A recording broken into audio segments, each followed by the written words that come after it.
Hello दोस्तों, welcome back to my YouTube channel. तो जैसा कि मैंने कहा था, यदि कोई भी अपडेट मुझे मिलती है UP triple S C ANM से रिगार्डिंग, तो तभी मैं वीडियोस बनाऊंगी। तो देखिए, रात ही ये अपडेट मैंने देखी थी परसों, जो कि आ गई थी, बट मैंने रात देखी, थोड़ा लेट हो गया मुझे देखने के लिए। तो काफ़ी लोग मुझसे बहुत क्वेश्चन कर रहे थे कि कट ऑफ कितना जाएगा, कितना नहीं जाएगा। तो देखिए, ये सब कट ऑफ के ऊपर ही है, ठीक है। इसमें देख लीजिए, सबसे पहले हम देख लेते हैं विषय क्या है हमारा इसका। इसमें है विज्ञापन संख्या 0.6,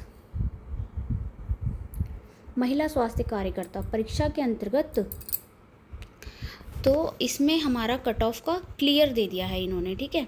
5272 पद जो रिक्त थे, जिसमें से 40,518 को योग्य घोषित किया था पैट की शॉर्ट लिस्ट के अकॉर्डिंग। उसके बाद क्या था, फाइनल आंसर की भी आपकी 16 अप्रैल को आपको मिल ही गई थी, ठीक है। तो 16 अप्रैल में जब फाइनल आंसर की आपको मिल गई थी, उसके बाद जो कट ऑफ है आपकी अब जल्द ही जारी हो जाएगी। तो यानी कि जो 100 क्वेश्चन थे, उनका रिज़ल्ट अब क्लियर हो चुका है। यानी कि श्रेणीवार, यानी कि जितनी भी हम एक्सपेक्टेड कर रहे थे कट ऑफ, उतनी ही है। देखो, मैंने कहा था कि कोई भी कट ऑफ ज़्यादा नहीं जाने वाली है। अब जो भी है सिर्फ आपके डॉक्यूमेंट पे डिपेंड करता है। कट ऑफ देख लीजिए, बहुत मिनिमम कट ऑफ रखी गई है। जनरल के लिए 50 से 55 रखी गई है। पूर्णतः सुरक्षित जोन, यानी कि इसमें आपको कोई कट नहीं कर सकता। पूर्णतः सुरक्षित जोन का मतलब यही होता है, ठीक है। उसके बाद है ओबीसी, देख लेते हैं हम हमारा।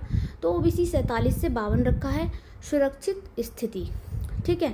फिर है ईडब्ल्यूएस। काफ़ी लोग मुझे बहुत कमेंट करते हैं कि दीदी ईडब्ल्यूएस कितना जाने वाला है, ईडब्ल्यूएस कितना जाने वाला है। तो देखिए, अनुसूचित जाति यानी कि एससी जो कैटेगरी है हमारी, और ईडब्ल्यूएस सेम है दोनों का। 43 से 48 तक इन लोगों को ले लिया जाएगा। इसमें कोई भी ऊपर नीचे नहीं है, बिल्कुल सुरक्षित जोन है। और इसमें देखिए लिखा है चयन प्रबल संभव, यानी कि इनका चयन हो जाएगा, इसमें कोई दोराहा नहीं है। उसके बाद आ जाते हैं हमारे एसटी कैटेगरी। तो अनुसूचित जनजाति जो रहते हैं, तो उसको भी 40 पे लिया गया है। इस बार कट ऑफ पहले के अकॉर्डिंग ज़्यादा गई है। जैसा कि मैंने कहा था कि पहले वाली तो कट ऑफ नहीं जाने वाली है, क्योंकि पहले वाली जो कट ऑफ थी एससी की 35 पे थी, आई थिंक, मुझे इतना तो याद है। तो इस बार थोड़ी सी कट ऑफ ज़्यादा है, ज़्यादा भी नहीं है देखो, क्योंकि 33 नंबर तो वो आपको मिल ही गए थे जो गलत क्वेश्चंस थे, ठीक है। आयोग ने वो नंबर तो आपको दे ही दिए थे। तो अब इसमें अगर कोई ये कहता है कि इसमें भाई आयोग की गलती है या हमारा नहीं हो पा रहा है इस वजह से, तो ये अब तो आप ही की गलती है सारी, ठीक है ना। तो अब इसमें सिलेक्शन लेना तो आप ही के हाथ में है। तो सभी का हो जाएगा, मुझे ऐसा लगता है, जितने लोग अच्छे से कर आए हैं। देखिए, इसमें लिखा हुआ भी है, आप बहुत आराम से इसको पढ़ लीजिएगा। यदि किसी को पीडीएफ चाहिए ये वाली, तो ये पीडीएफ मैं आपको अपने इंस्टाग्राम चैनल पर, एएनएम की दुनिया के नाम से मेरा चैनल है, उस पर आप आ जाइएगा और वहाँ पे आपको ये वाली पीडीएफ मैं प्रोवाइड करा दूँगी। तो इसमें देख लीजिए, पाठ्यक्रम के इतर कठिन प्रश्न। तो इसमें लिखा है कि परिधि के बाहर के जो क्वेश्चंस आए थे, जिस कारण 45 से 55 के मध्यम सिमट गया था, तो उन लोगों ने उसको भी मतलब हटा ही दिया फिर, क्योंकि जो गलत क्वेश्चंस थे या जो आउट ऑफ सिलेबस थे, तो उन्होंने हटा ही दिए थे आयोग ने। तो उसके लिए भी इन्होंने प्रावधान दिया हुआ है, देख लीजिएगा। उसके बाद क्या है कि नकारात्मक अंकान, यानी कि निगेटिव मार्किंग जो थी परीक्षा में लागू 1/4 यानी कि 25% के नकारात्मक आंकलन के गलत उत्तर देने वाले अभ्यर्थियों को अंकों में काफ़ी गिरावट दर्ज की गई है। कट ऑफ को संतुलित रखेगा यही, इसी वजह से, ठीक है। दस्तावेज आपको सत्यापन के लिए क्या क्या चाहिए देख लीजिए। सभी लोग मुझसे बहुत सारे क्वेश्चंस करते रहते हैं कि दीदी क्या चाहिए, मैम हमें क्या क्या लगाना होगा। तो देख लीजिए, शॉर्टलिस्ट होने वाले संभावित अभ्यर्थियों को आयोग के दिशा अनुसार निम्नलिखित मूल अभिलेखों को अद्यतन, यानी कि अपडेट रखना अनिवार्य होगा, जिसमें कि हाई स्कूल की मार्कशीट हो जाएगी, हमारी इंटर की मार्कशीट हो जाएगी, द्विवर्षीय।